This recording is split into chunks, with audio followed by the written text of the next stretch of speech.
मागण्या मान्य करा.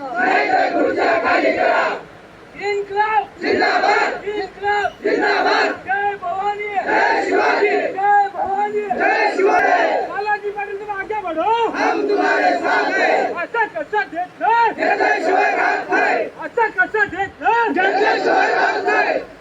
भारत माता की जय. भारत माता की जय. भारतीय संविधानाचा जय. भारतीय संविधानाचा जय जवान जय किसान.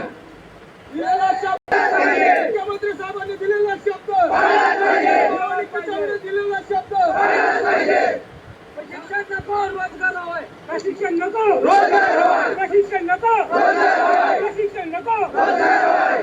कसं नाही. घेतल्याशिवाय राहत नाही. कसं नाही. घेतल्याशिवाय राहत नाही. जय श्रीराम. लांबोळी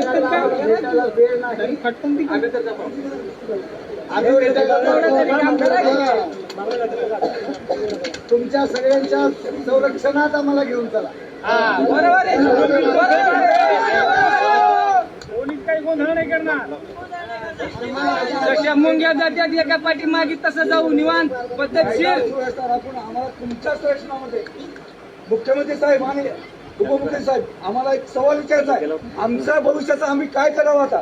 22 दिवस झाले आम्ही इथं जगत आहोत. आमची जगत घेत नाहीत. आम्हाला म्हणजे त्यांना आम्हाला भेटायला टाइम नाही. त्यांना टाइम नाही आम्हाला भेटायला. जेव्हा निवडणूक येते तेव्हा पाय हात पसंत आमच्याकडे येतात त्यांनी. आणि आता लोक आत्महत्या होणार आहेत. महाराष्ट्र सरकार जबाबदार असेल ना. इथून पुढे ज्या आत्महत्या होणार आहेत बेरोजगाराच्या महाराष्ट्र सरकार जबाबदार असेल. हे लक्षात घ्या. कोण निवडणुकीच्या वेळेस माननीय मुख्यमंत्री साहेब जे एकनाथ शिंदे साहेब असतील किंवा देवेंद्र फडणवीस साहेब असतील, मंगलप्रभात लोढा साहेब असतील, यांनी जे आम्हाला शब्द दिला होता त्या शब्दावर आम्ही विश्वास ठेवला होता.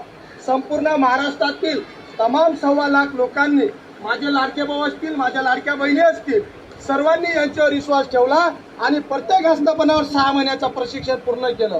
मुख्यमंत्री साहेबांनी सांगितलं होतं की प्रशिक्षण पूर्ण झाल्यानंतर 6 महिन्यानंतर त्यांना तिथं त्या माझ्या लाडक्या बहिणी आणि भाऊंना त्याच ठिकाणी आस्थापनावर आम्ही प्रमाणन करू. हे देशातलं पहिलं राज्य आहे. या विश्वासावर आम्ही 100% त्यांच्याकडे विश्वास हे केलं. त्यांना निवडून आणलं तर सत्तेवर आले.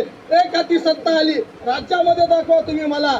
देशात अशी सत्ता मिळणार नाही. अशी सत्ता या माझ्या लाडक्या बहिणी आणि लाडक्या भावांच्या माध्यमातून झाली. म्हणून मुख्यमंत्री साहेबांना मला एकच म्हणायचं आहे की दिलेला शब्द तुम्ही पूर्ण करा. अन्यथा येणाऱ्या काळामध्ये तुम्हाला मागात पडेल.